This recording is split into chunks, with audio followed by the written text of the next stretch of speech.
I'm going to make a beef bourguignon for South Africa uncorked. I wanted to make something that would go really well with a Cabernet Sauvignon.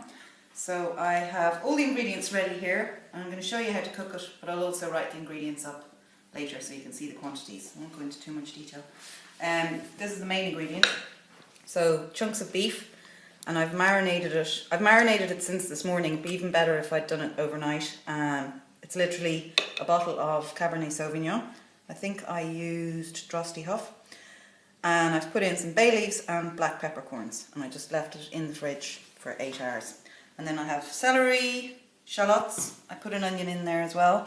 Some garlic, some pork lardons, mushrooms and carrots.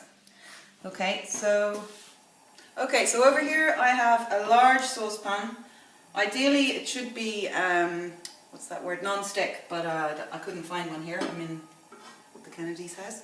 And in it I'm heating up 2 huge big tablespoons of olive oil. So that's getting nice and hot. I will bring over my ingredients. In goes the garlic, the celery, and the shallots and onions.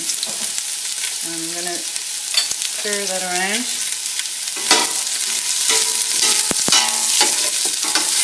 Now, into that I'm going to add some salt, a pinch of salt.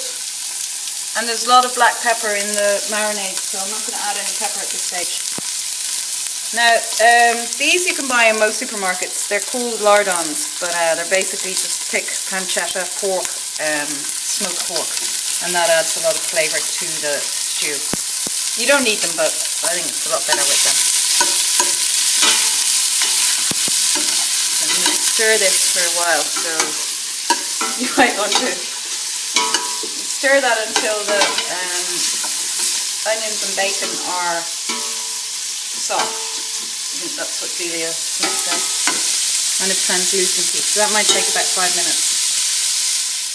Okay, so the bacon is now smelling amazing and the onions have softened. And this is where I'm going to add the beef. Now, some people would do this in several batches and it's very laborious and time consuming, so I'm against that kind of cooking. I like simple stuff. And Jamie Oliver agrees with me. You don't actually have to do all this batch stuff. Just take the beef out of the wine using a slotted spoon and throw it in.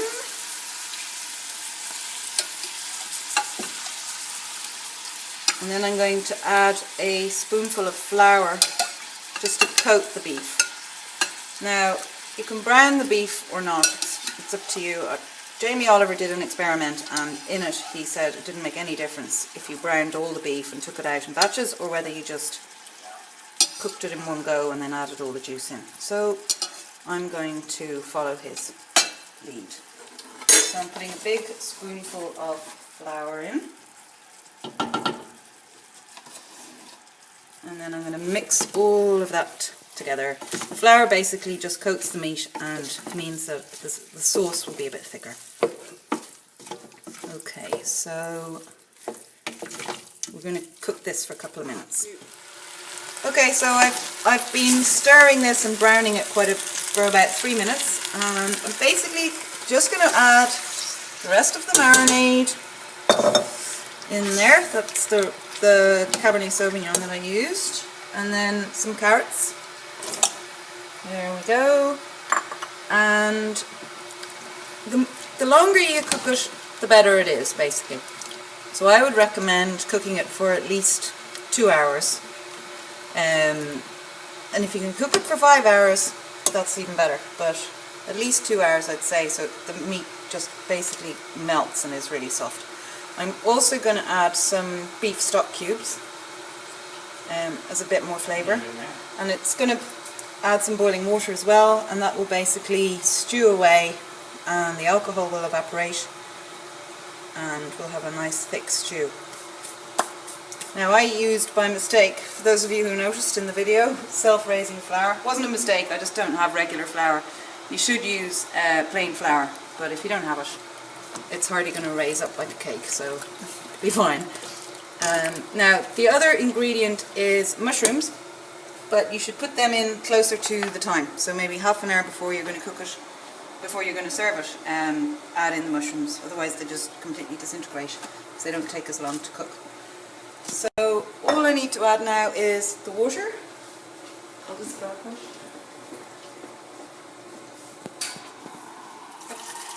It looks a bit too liquidy now for a stew, but just remember that it's going to boil away for a couple of hours. You can put this in an oven dish and put it in the oven, or you can leave it on the hob. So it's up to you, whatever you prefer. Taste will be the same either way. I'm going to leave it on the hob, and I'm just going to check it maybe in about an hour's time. Just check that it hasn't dried out too much. And if it does dry out a little bit, just add a bit more water. And keep cooking. And then remember, half an hour before, don't forget to put in the mushrooms. So in terms of seasoning, it looks like I haven't put much in, but it was in the marinade. So there were bay leaves, black peppercorns, green peppercorns, and the red wine, and some salt and pepper. So should be fine.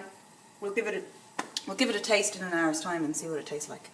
Okay, so this has been bubbling away for about 3 hours now on a very low heat, and I think the sauce is just the right consistency.